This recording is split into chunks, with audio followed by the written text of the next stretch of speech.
usual schedule of things. I've bought more stuff for the Kove. I picked up one of these new COOBER short shifter kit for it. Apparently in here is everything that you need to install it. This, I believe, is the shift sensor for the gear lever. This is the little electronic box of tricks with all the connectors. It looks pretty straightforward to install, so hopefully it's only going to take me maybe about 20 minutes, half an hour, something like that, but we shall find out.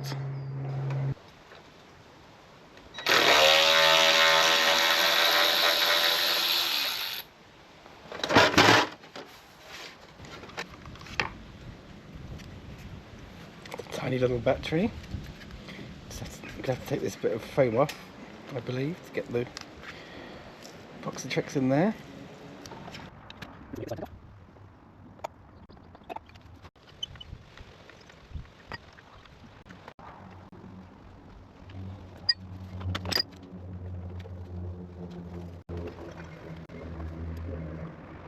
That's the right hand side of the tank off. I just got it suspended on this strap to make sure there's not too much strain on these fuel pipes.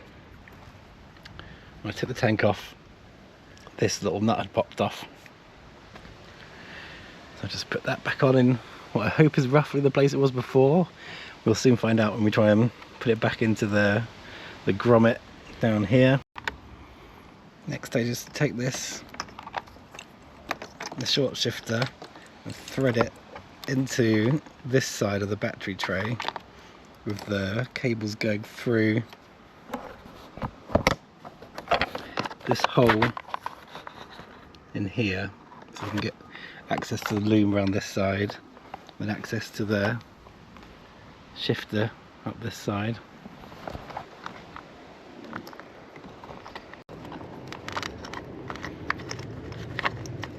Okay, so with the quick shifter in there, I'm going to squeeze the battery back in.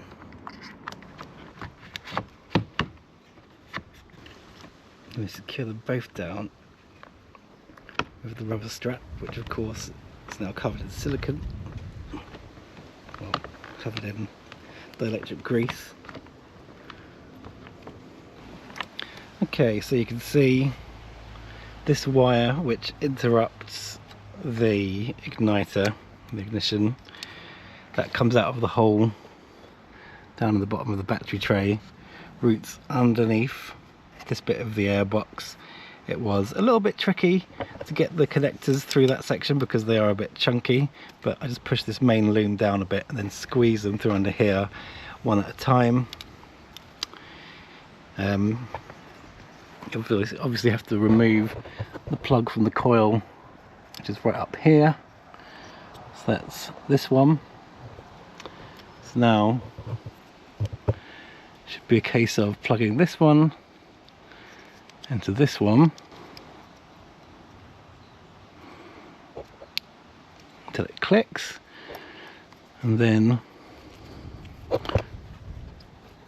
getting it all up underneath here and pushing that one.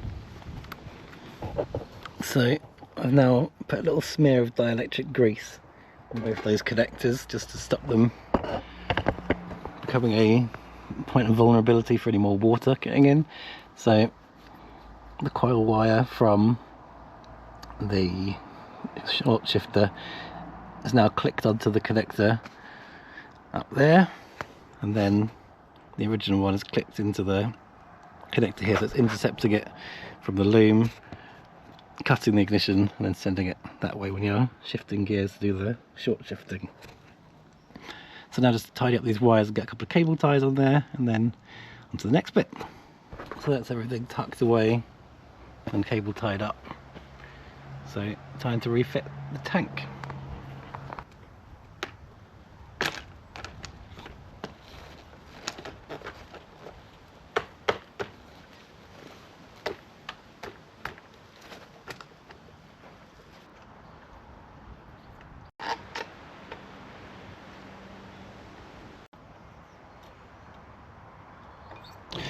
Now on this side, I threaded the line for the gear shift sensor down under the airbox there, and it's pops out here. It's this yellow one, and then it's eventually going to be cable tied onto the airbox drain.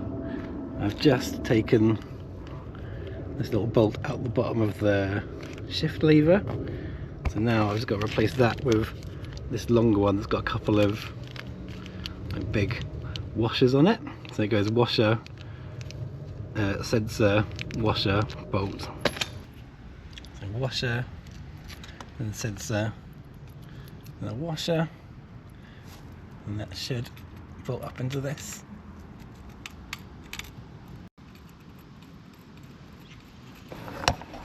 That's how it should look.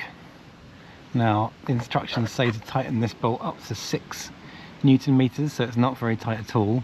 I'm not sure if I have a torque wrench that measures 6 Newton meters, and it's an Allen key bolt anyway, so I guess just gently do it up so it's just tight will be the technique. So that's the shift sensor in its final position, all neatly cable tied onto that pipe there, but still allowing enough space so you can just release that pipe to drain the, well, it's a breather pipe, so drain any oil or water that collects into the airbox. That looks pretty good. Now it's a case of putting everything that I took apart back together and then starting on the calibration. So step 1, ignition key off, turn the bike's ignition completely off. Very good. Then ensure the self-learning coupler is open, disconnected. That's these 2 pieces here, so they are indeed currently disconnected. And then turn the ignition on, but do not start engine, and wait 10 seconds.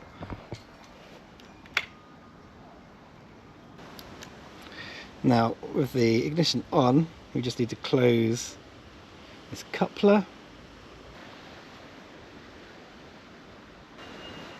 And we want to shift up 15 times. So I'm just going to shift up here.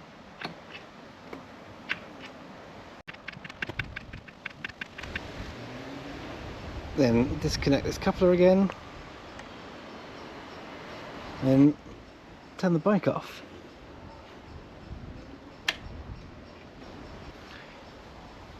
So that should theoretically mean that it is now entirely calibrated. So you just got to stash these somewhere in here for future use, and if all's working, the bike should just start straight up.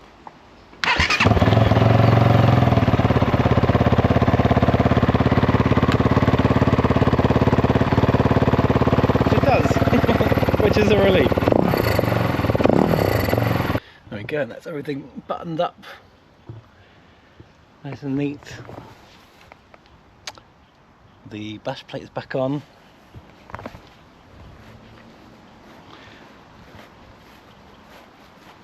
Everything's where it should be. I did notice when refitting the bash plate on the tray thing, there is this section just here which has taken a bit of a beating, and it has gone all the way through. There's a few, you can just see daylight through it. There's a few shards of carbon fibre on the other side, some of which I managed to get stuck on my finger, hence this plaster. But all in all, it's in pretty good shape, and just need to take the Quickshifter for a quick test ride, and then it just needs a good wash so that it is ready to get very dirty at Adventure Bike Rider Festival next weekend.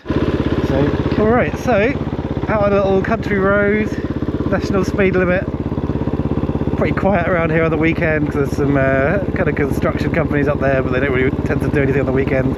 It's time to test the Quickshifter, so I'm going to go down this way. I'm going to go around the first couple of corners, shifting normally, pulling the clutch in. And then when we get the straight bit, I'm just going to give it some beans and shift up using the Quickshifter, and we will see what happens. Quite exciting.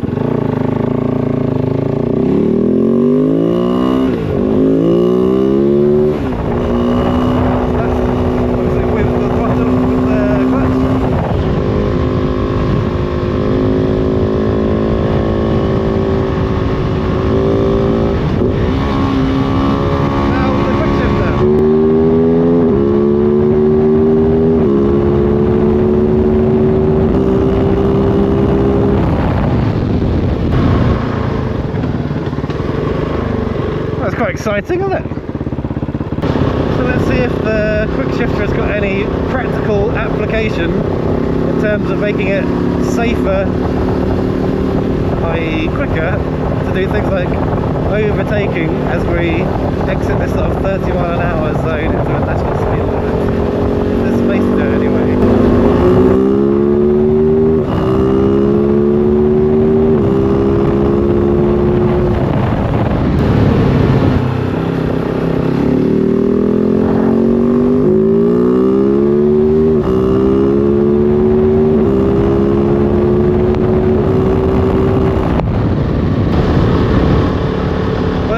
Good fun. It's a bit of a, I guess it's a bit of a hooligan toy, but if used responsibly it's a good laugh. Soon find yourself going a spirited 60.